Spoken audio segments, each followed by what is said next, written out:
Uh, in this lecture, we're going to look at science, technology, and risk. So today we know that because of our technological interventions in nature, because of use of automobiles, use of various kinds of industrial uh, uh, materials, we throw up a lot of toxic gases into air, toxic liquids into water, and toxic solids into soil. Now these pose a lot of danger or risk to human health, risk to animals, risk to other non-human life forms. So let's see, what do we mean by risk? Let's understand what does one mean by risk and how does one look at this. Risk means its potential harm to life, property, and environment. Approaches to risk in social sciences literature, there are several approaches. Potential harm to life or property or environment, it means whenever you try to do some things, there is some element of risk involved. When we are trying to cross the road, there is an element of risk involved. So that's why we minimize risk. We try to take care to see on either side and then cross the road so that you don't get hit by an automobile or a truck, whatever. So you minimize risk in all activities that you undertake. That's what has to be done. Now, how does one look at risk from social science perspective? One, there is a cognitive science approach, then social constructionist approach. The cognitive approach, the kind of questions that cognitive approach asks is how well a risk has been identified or measured or calculated. Two, the level of seriousness of risk in terms of its possible effects. How accurate is the science that has been used to measure and calculate risk. Addresses what is seen to be problem of conflict between scientific, industrial, and government organizations and the public regarding health and environmental risks associated with the S&T in industry. S&T and industry. In the sense, this approach, cognition means act of knowing. So cognitive science tells us we should know what is risk, how it is known, right? How do we know that it is risk?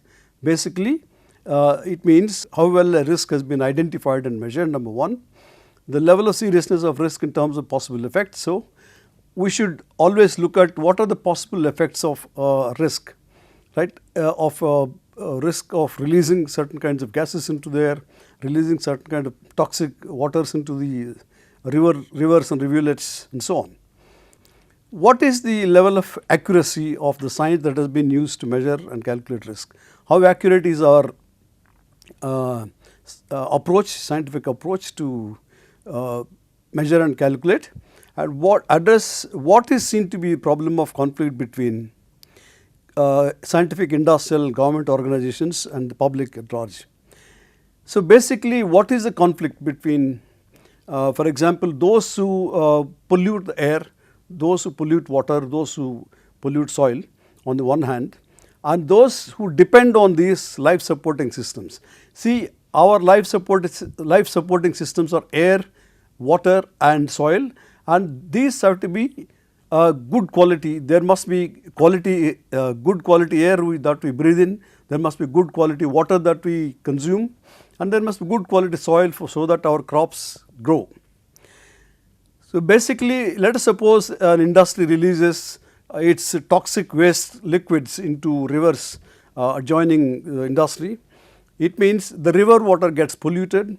It means that the aqua life that lives in the river, like fish and other organisms, consume this toxic water and they may die. Secondly, as the river flows down its course, people may depend on this river for various purposes, maybe drinking water, maybe water for cooking, bathing, and so on. Now, if it is polluted, they are exposed to certain kinds of risks, like if you take bath in a polluted water, you may get skin allergies, you may get some problems relating to respiratory tract and so on. So, if the water enters your respiratory tract, and because of this, there is conflict between those who pollute and those who really make use of the life supporting systems into which which pollutants are released. So that means it's an unjust situation, that is, somebody is polluting and somebody is paying cost for it. So that's why it is unjust. So there must be some kind of intervention. That's what creates conflict between those who pollute knowingly or unknowingly and those who make use of the life supporting systems like air, water and soil. Because of the pollution they get affected. So this is basically conflict between those who pollute and those who suffer because of pollution. This approach provides a route out of the ever-growing bitterness of clashes between publics and managing institutions. The question not asked is how are risks constructed as social facts. Risks are taken for granted. Risk is seen as having objective and measurable. Risk is seen as an objective and measurable phenomenon. Dichotomy between objective and subjective aspects of risk. See, for example, how does one look at this? How do we solve this conflict between these the managing? How do we solve the conflict between the people who pollute and those people who suffer from pollution? See, one of the important questions is, one way of addressing this problem is polluter must be asked to pay so that one can compensate people who suffer from pollution. See, the question not asked how are risks constructed as social facts. Risks are taken for granted.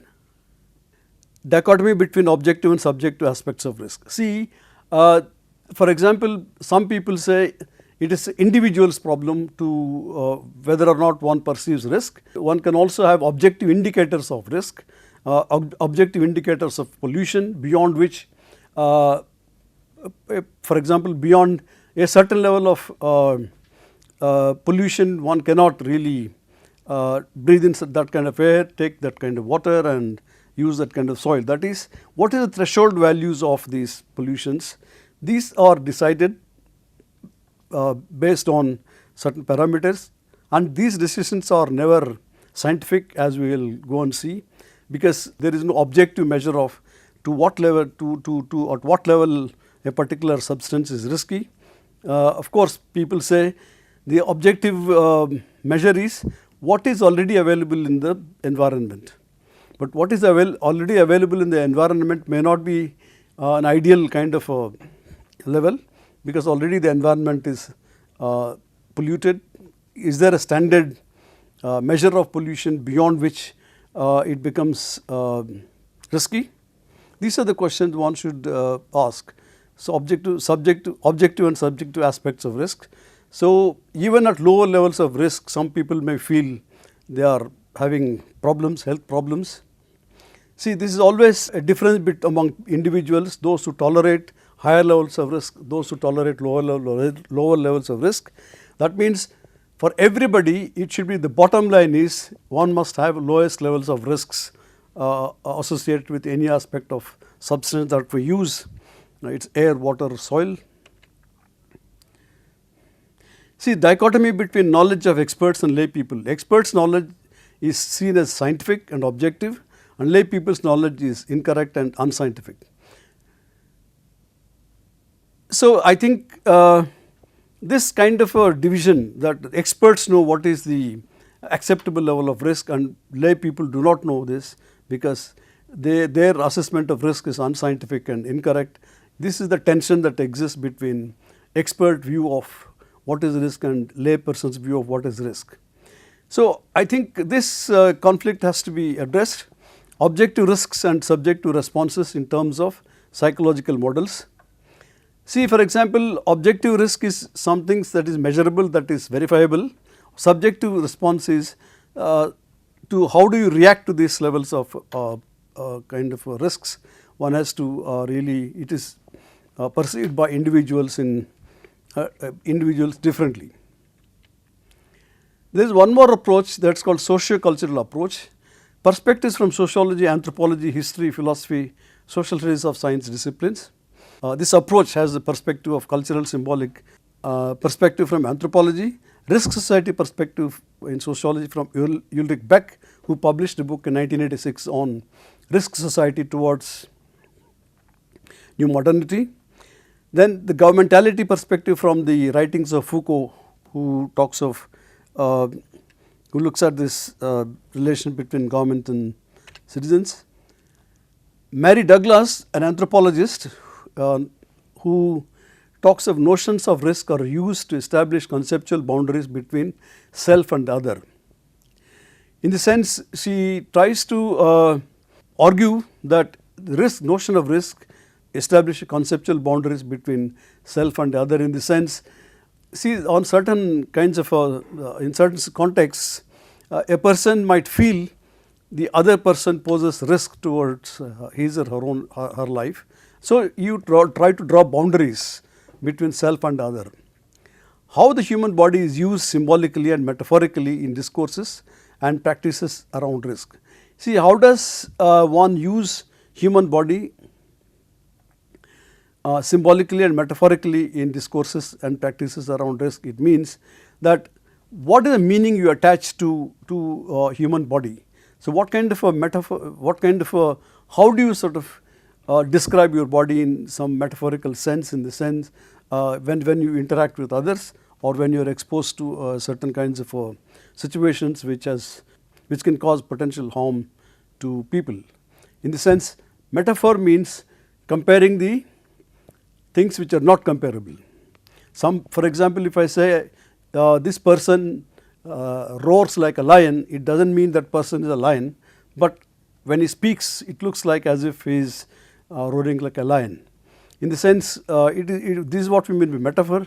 And how do we use human body in a metaphorical sense?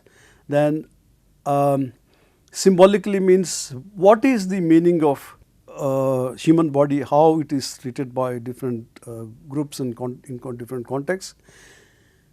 Say, for example, symbols are used to represent certain objects, certain events, certain practices. For example, temple is a symbol of worship.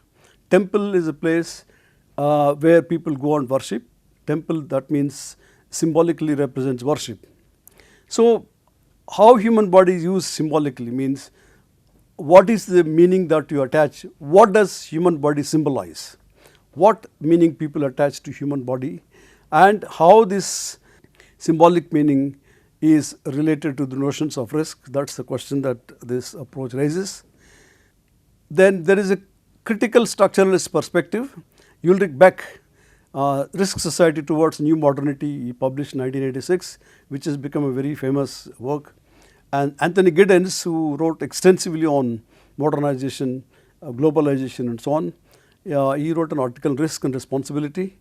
They build on Marxist legacy and focus on social conflict, inequities and dissent, and the need for social change in relation to risk. See, basically they build on Marxist legacy means Marxist theory conceptualizes society in terms of classes, those who own the means of production, those who do not own the means of production, and also it include the separation of ownership and control, that there is a professional managerial category, managerial group that manages the industry, whereas ownership of the industry is distributed among several individuals who buy the stocks of an industry or shares of an industry. So the ownership is distributed and the industry is managed by professional managers on behalf of the owners. This is the latest position, and the managerial class also aligns itself with the people, with the persons who own the means of production. Now obviously there is always a conflict between to own the means of production and those who are involved in production process as workers, in the sense that while production is social in nature, where everybody participates, appropriation of the gains of production is by private individuals. Appropriation is private, whereas participation work is social. Profit or surplus creates inequities in the society. So, obviously this situation has to be changed, that is those who are in a position of the power of people who own capital also have power, not only economic power but also political power, and they can influence the state apparatus to take decisions in their favor. Now, this leads to a lot of inequities. On the one hand, you have a powerful class, and on the other you have a class which is powerless, which is not able to influence state apparatus. And so there is a need for changing this kind of situation in relation to risk. See, for example, if you see, if air is polluted, everybody gets affected, even if one is rich, one is influential. But it is important for everybody to see that air pollution is not caused by any means, and that is where one should really take action to change the situation. How and in what ways institutions, the government, economic system, legal system wields power over people to reduce their agency and autonomy. In the sense, the institutions of the state, like the economics institution of the state, like the legal institutions, the legislatures and economic system, they wield enormous power over people to reduce their agency and autonomy. See, theoretically each individual is an agent, creative agent, who can not only react to the situations but also create new situations, and he also has an autonomous individual who can take decisions for himself. In taking decisions, one is autonomous, but this agency and autonomy are restricted by or hindered by the systems which the institutions which wield power. That means the institutions constrain people from acting as creative individuals. The institutions constrain people from taking autonomous decisions. They only permit certain kinds of activity, certain kinds of actions. They prohibit certain, they constrain certain kind of actions. So that means, in this context, how does one really solve the problem of pollution? That is, obviously there is need for a collective action. There is the need for people to come together to realize that all individuals, if they join together, agency of the collectivity is much more than the agency of individuals, and they can address this problem. And obviously it means there must be some kind of a movements, some kind of a collective action to change the situation. Post-structuralist perspective means it builds on the legacy of Foucault, who talks of governmentality. Risk is explored in the context of surveillance, discipline and regulation of populations.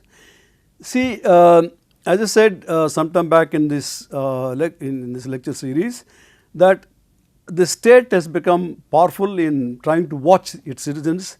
It mounts surveillance mechanisms, and today it is easier to do it because of information technology. You can put in some cameras, hidden cameras, to watch what one is doing. So it is in this context the surveillance is an important issue. Disciplined regulation.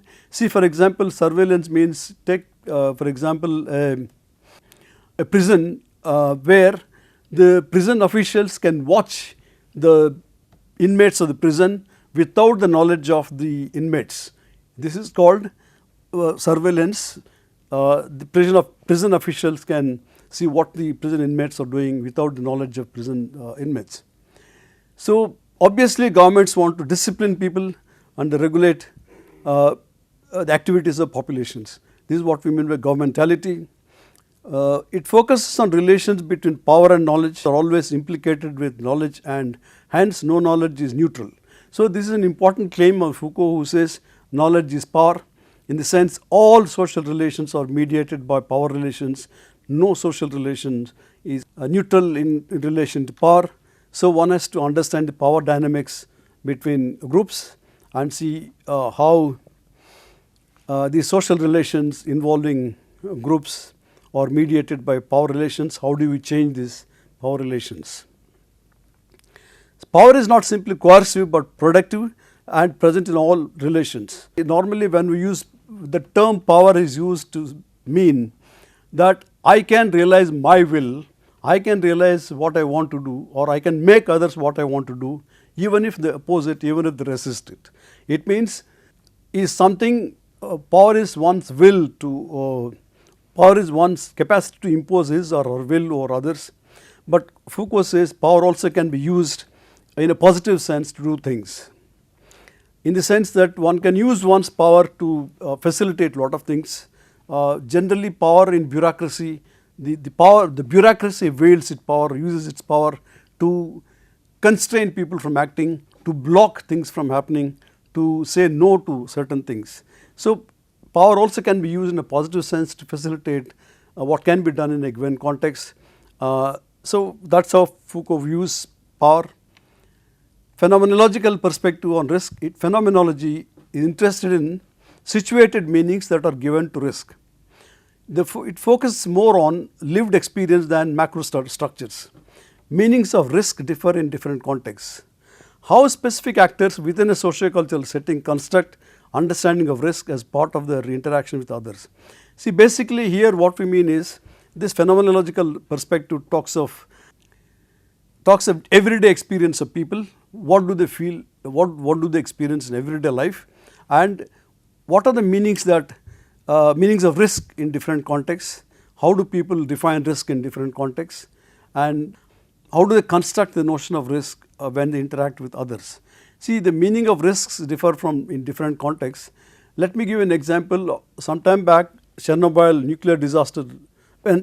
nuclear disaster occurred, the radiation travelled all over to northern Europe, and it polluted all the dairy products. Northern Europe is famous for dairy products, and all these dairy products were contaminated by radiation. There people thought, see this, the contaminated dairy products can be exported to poorer countries because poor people are hungry. So, it means, see how they interpret the notion of risk.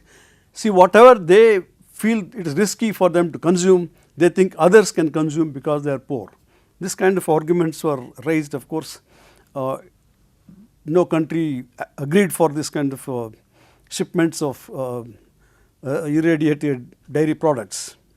So, I think it depends on the context in which risk is constructed, how people construct risk, what meanings they attach to risk. So, obviously, whenever this risk construction takes place, the groups or communities define what is the acceptable level of risk beyond which they do not want to accept any kind of a risk. So, it can vary from one group to another, one community to another, and this is what we mean by phenomenological approach, as it is experienced in daily life. They do not go by macro structures or macro parameters. Then there is social constructionist perspective. According to this perspective, all knowledge about risk is bound to the context in which knowledge is generated, experts' knowledge and layperson's knowledge. Knowledge is not value free, rather it is a product of way of seeing.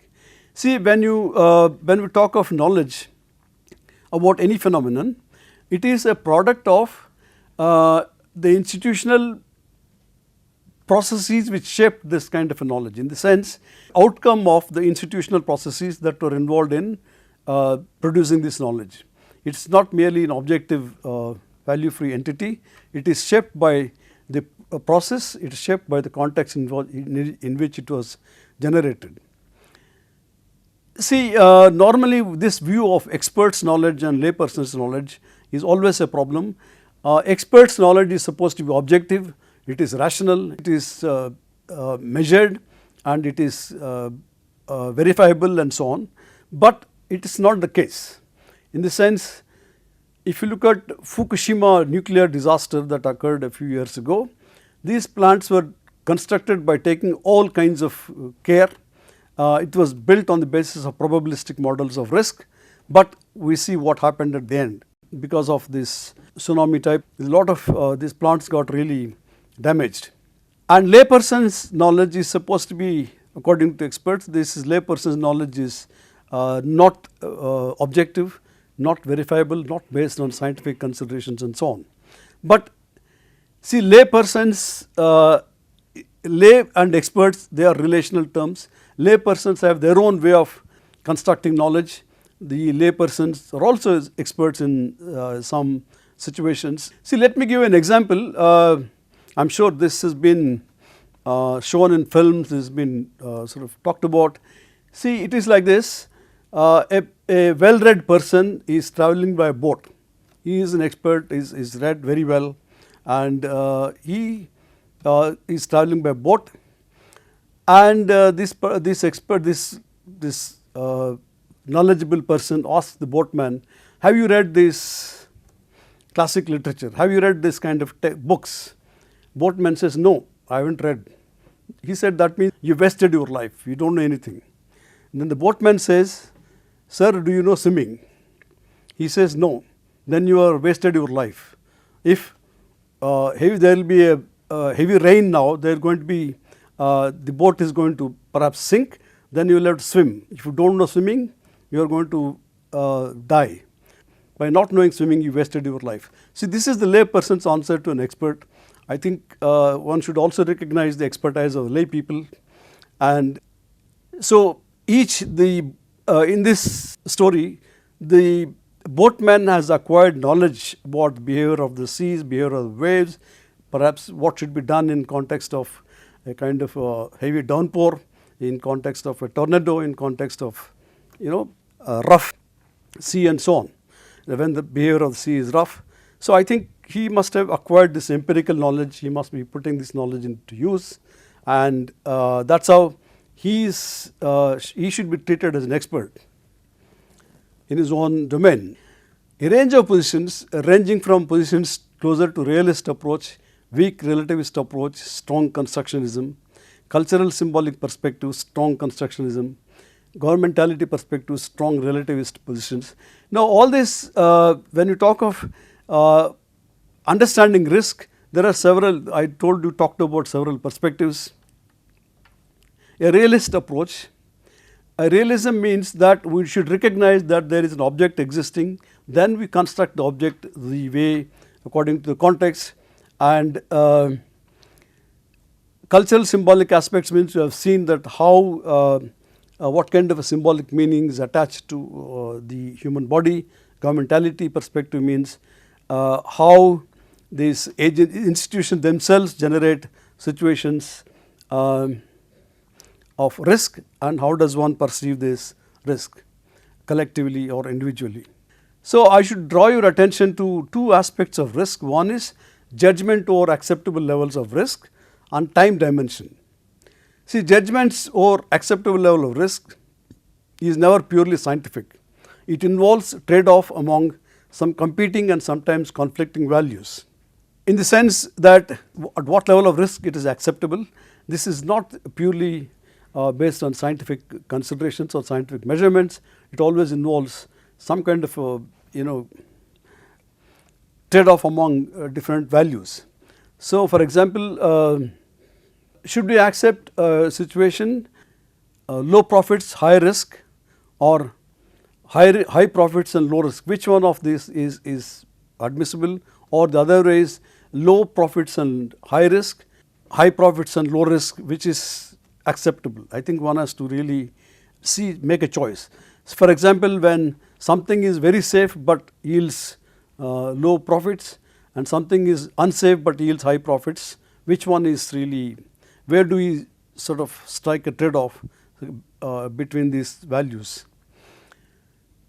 Time dimension means that one should know what is the time period that this particular technology is safe. What is the time frame over which this particular technology is safe, and how does one arrive at this time frame? Sometimes it is difficult to arrive at this time frame, and because there is a lot of uncertainties involved. Let me give an example like BT cotton. BT cotton seed has a toxin drawn from bacterium called Bacillus thuringiensis that is put into the cotton plant, but we do not know how long this will provide resistance against the pest for this crop, for this plant. As I said, the genetic engineering of cotton seed meant introducing some toxic genes from Bacillus thuringiensis, which equips the plant to kill the pests. But if you look at nature, see, the pest is an organism, host is an organism. If the cotton plant produces the toxin, then the insect pest will develop resistance against the toxin either by adaptation or mutation. Thus, there is continuous battle between host and pest. If the host does something, the pest also does something to fight the does something to adapt itself to the situation, new situation. Now, in India, the first generation Bt cotton seed has been replaced by second generation Bt cotton seed to fight the insect that seems to have developed resistance against the first generation seed. So, that is why there is a continuous battle, at least in nature, between pests and hosts. One should see what do we tell farmers that this particular seed, the genetically engineered seed, is going to work for 3 years, 4 years. That is the question. The company which developed Bt seed did not inform the farmers of the possibility of resistance against the toxin breaking down and did not caution the farmers regarding the fact that the seed would not work after some time. The trade-off, the company's interest versus farmers' interest, company's interest versus consumer interests and interests of the environment. So, this is where we should strike a trade-off. Risk and communities, most of the approaches emphasize individuals as agents who perceive risk. Community definitions of risk have to be taken into account in formulating governance framework, because an individual is also a member of a community. The community may have its own definition of what is risk, and this may be accepted by all in the community, and this must be incorporated in formulating risk management framework. Risks to livelihood on account of technology, unregulated nanoparticles in the environment. Also, for example is this: how do certain kinds of technologies pose risk to livelihoods? Livelihoods is something that the community has to have in order to survive, and if the technological interventions pose threat to the livelihood because of risks, it is a serious matter that has to be addressed. How does one regulate technology? This, as I said, risks call for technology regulation. Risks arising out of technology application calls for regulation of technology.